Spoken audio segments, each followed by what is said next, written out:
Hi friends, so I just wanted to pop on and talk to you about bedtime routines and hopefully how what we do, if you adapt it into your lives, could help you get a better night's sleep, help your baby or young children get a better night's sleep, or even just being able to put them down in the evening so you can have some time with your spouse uninterrupted from your children.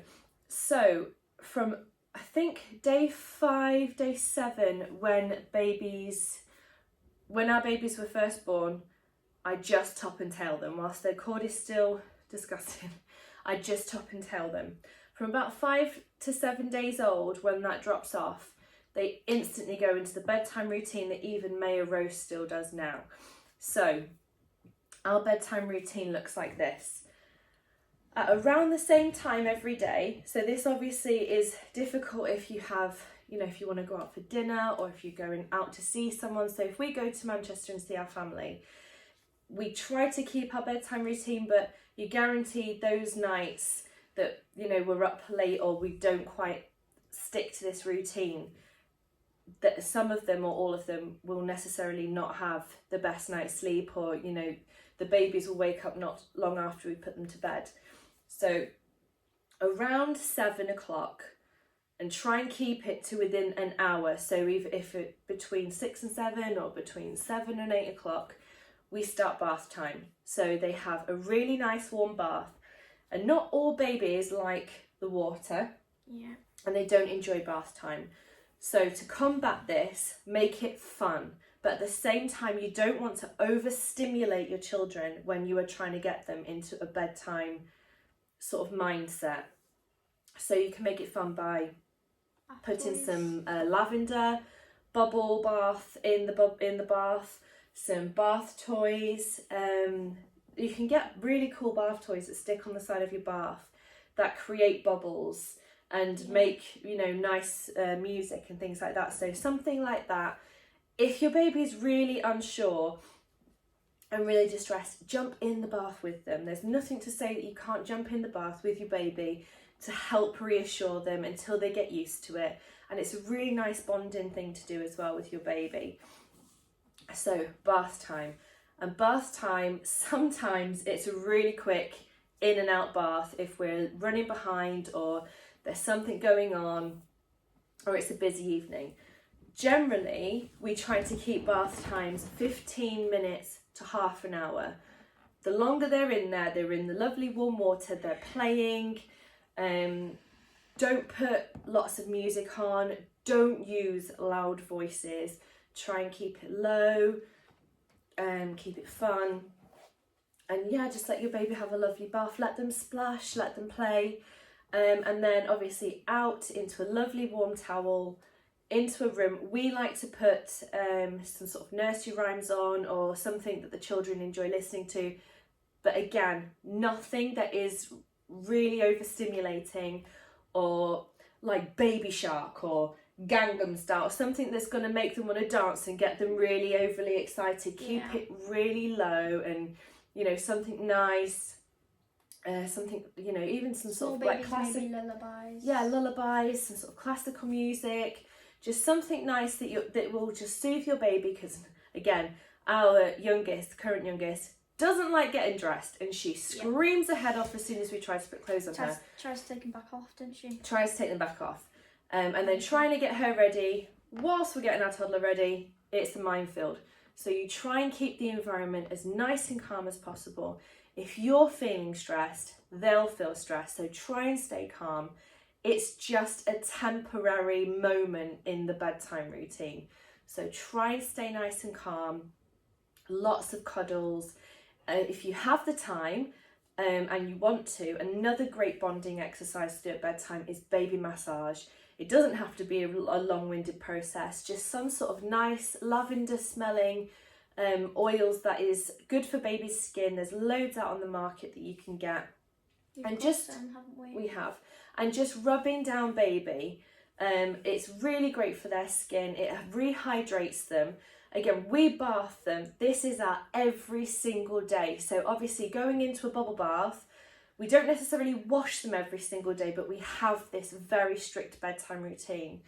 And obviously with the soap contact on a baby's skin it's not the best because it can dry them out, and obviously then they can have things like eczema and problems with itchy skin. So the baby massage and the oils that you can use afterwards rehydrate the skin, put the moisture back into the skin. So that's another really good thing to do at bedtime. Another great bonding exercise to do with your baby. Again, if they don't like it and they're not sure, put the baby on your lap, put the young child on your lap, give them a cuddle and just rub them down their arms, rub their legs, rub their back. They're not really going to be acknowledging they're having a massage because they're having that physical contact of reassurance from yourself. So that's another great thing to do. And then what we do is, and whilst we're doing this with the small babies, the older ones are all showering. So everybody is all we're getting all the children ready for bed at the same time. They all work together to make the bedtime routine Exactly. work properly. So then what we do is we all come back downstairs. The curtains in the living room are closed. If it's dark outside because it's winter, then that's fine. We don't necessarily shut the curtains. The television, all children's programs are off. If the television's still on, it will be an adult program. Again, try to keep anything that holds your child's interest, turns them into zombie mode or overstimulates them, get rid of it. It will prevent them from sort of going into a sort of sleepy state of mind. It's counterproductive. All of these things are counterproductive.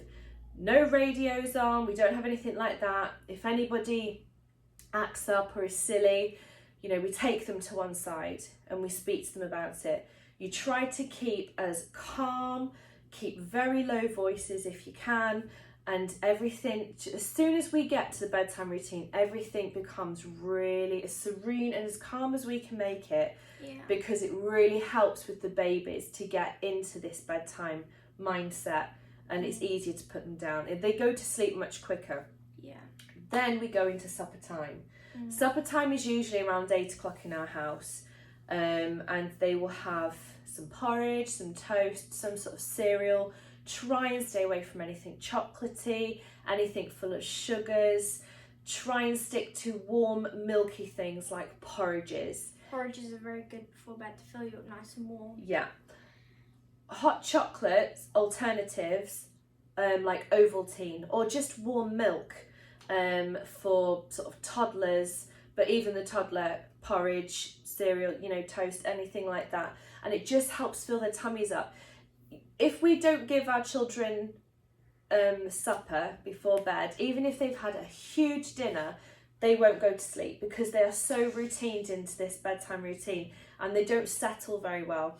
So, supper time, no juice, it's water, there's no sugary content, or we try to keep, if there is any sugary thing, so if we have Cocoa Pops in the house and everyone wants Cocoa Pops for supper, we try to keep a low amount of sugar at bedtime.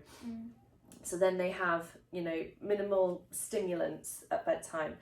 So supper is had, then everybody goes and brushes their teeth, and everybody, if the baby isn't tired, straight after bath, baby has a bottle of milk.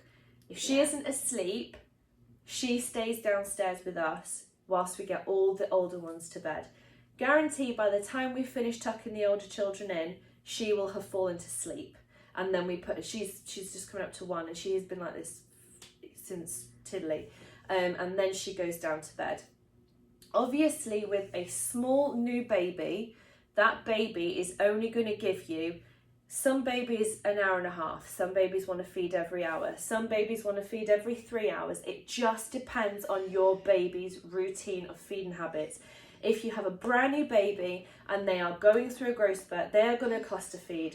And my God, sometimes that can feel like it's every 15 minutes. The whole point when you have a small baby is to put that baby down, get them used to the habit of a bedtime routine, put your baby down to sleep so that you can have, even if it's just 10 minutes with your arms free and a hot drink, that can go a long way as a new mum, even if you've had as many children as we have. So it's really important just to have the adult conversation, just anything that isn't stuck to a newborn. If your child is older, of course you're going to get them to be able to sleep through the night. If they do wake up in the night and they have bad dreams, you know, that can happen to the best of us. Bottle maybe sometimes helps them get back to sleep. What, an older child of your age? No, just like babies. Yeah, that's different. So Grace sometimes will wake up at 4 o'clock in the morning and she has a bottle. That maybe happens once a month now. It very rarely happens because she's nearly 1. As long as she's had the bottle before bed and she's had enough, then she'll sleep through the night. If you've got a brand new baby, of course your baby's going to wake up regularly. That's just the joy of newborns through the night. But, you know, toddlers, feed them up nice and full, tuck them in. And we have, for our children, Daddy doesn't do this, does he? But I do. So each one of our children has their own, it's not a lullaby, but it's a song that I sing just personally for each one of the children, the same every single night. So it's very Disney orientated. So for example, Jake's song is Friend in Me from Toy Story. James's song is that one from Tarzan, and I can't remember what it is now, but it's one from Tarzan. Leo's song is the Lava song. Grace's song is a song from Frozen 2. Maya's song, because she's older, she had a bit more input in it, and it's like a mashup of You Are My Sunshine. And what's that other one that we sing afterwards? It's that woman that sings Jar of Hearts, but it's one of those kinds of songs. It doesn't take more than sort of 2 or 3 minutes. But even that, singing that makes me tired then, because I'm so routine to this bedtime routine. But after that, that's it. The children are in bed. Sometimes if it's hot, they'll come down for a drink of water. But generally, on the whole, by 8:30, every single one of our children are in bed. And if they're not asleep because they are 10, they're reading a book, but they stay in their room and then they read the book and they go to sleep. Yeah, usually my Bradshaw's helps me get to sleep. And you like listening to Bradshaw's, don't you? Because that's something that's sort of come from Daddy's side of the family that he did when he was little, and that's been introduced to you. So having a strong bedtime routine can go a million miles to having some free time from babies at bedtime. If you're just starting to do the bedtime routine, don't expect it to work straight away. Any routine that you're just introducing into your child's habits will take a little while for them to adjust to. But, like I say, it's just a moment in a bedtime routine, so try not to get stressed and try to enjoy it. And hopefully you should see the benefits that we see with our children by having a strong, structured bedtime routine. Yeah? That's it. Bye, friends. Bye.